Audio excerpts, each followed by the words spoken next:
Okay, so to wrap up, we're going to have a little bit more of a fun thing to do. It's kind of like a quiz. Don't worry, it's not a quiz that actually will count for your grade, but it's really to test this idea of invisibility and thinking about as a lead into what Nishime will talk about in her reading that you'll be doing for next week in part 1, which is thinking about this idea of invisible Asians and multiracial Asians.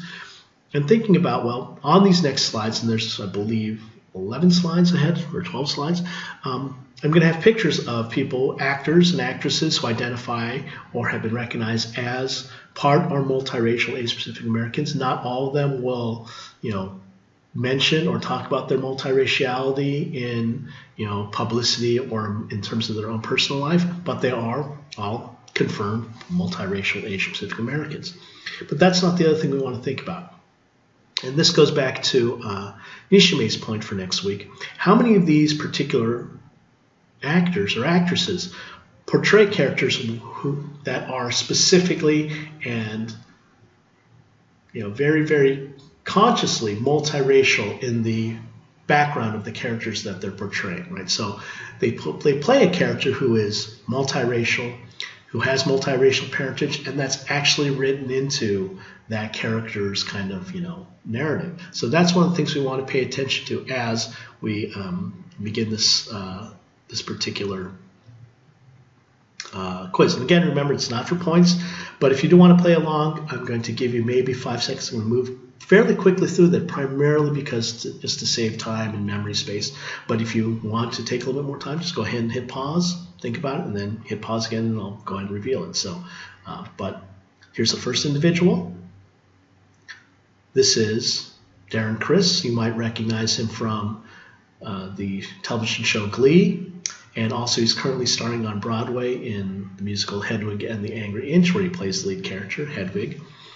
But again, thinking about it for Darren Criss, his character on Glee is his particular character, specifically part Filipino, which is what Darren Criss is, or even part Asian. Is he recognized or written in as a character that is, multiracial? And this is one of the things we want to think about. How much is multiraciality part of that particular character's background? So next one. This is Vanessa Hudgens. You might recognize her from High School Musical. Again, she's moved on from television and really primarily acting in movies. So her most famous movie to date is Spring Breakers with James Franco. But again, thinking about her particular characters, again, part Filipino. How much of that is actually written into any of the characters that she portrays on television or in the movies? Next. This is Chad Michael Murray. Chad Michael Murray is 1/4 Japanese. Again, you might recognize him from One Tree Hill, which is where he got his start. Again, One Tree Hill is probably already 10 years old, or 10 years old now. More recently, you've seen him on the show Marvel's Agent Carter. Again, thinking about how much of his characters are actually recognized or even sort of identified as being part Asian or part Japanese. This is Haley Steinfeld. Haley Steinfeld got her first big break portraying in the Coen Brothers remake of the movie True Grit. Haley Steinfeld's primarily a movie actress. She's also become a singer, so she's, you might have heard some of her new album. Which probably explains her most recent movie role, which was in the sequel to the first Pitch Perfect movie. And so that's Haley Steinfeld. Haley Steinfeld is also part Filipino. Actually, no, part Chinese, excuse me.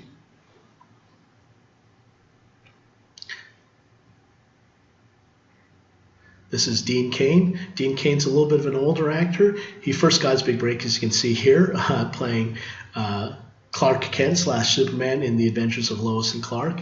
More recently, he's been kind of as an irony, his recording role on the CBS TV series Supergirl. Dean Cain is half Japanese. His birth name is actually Dean Tanaka. He changed his name to his adoptive father's name, Cain, after his mother remarried.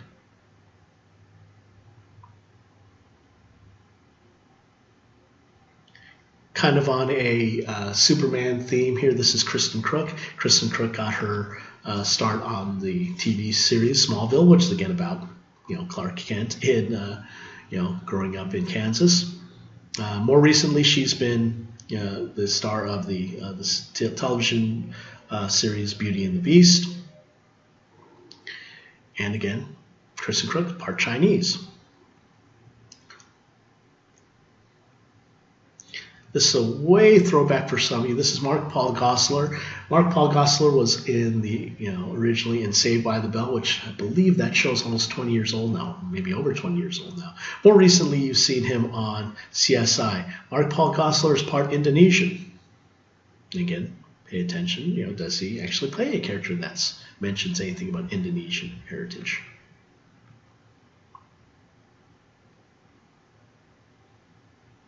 This is Katie Findlay. Katie Findlay is part Chinese, and she was in the U.S. television adaptation of the series The Killing. You might recognize this particular picture because, again, this is really the picture used for all of the promotional materials for the show The Killing. She's more recently been featured in the CBS series, the ABC series, How to Get Away with Murder, right, on Shondaland on Thursday nights. And lastly, this is our final slide. This is Chloe Bennett. Chloe Bennett was actually born Chloe Wong. She's part Chinese.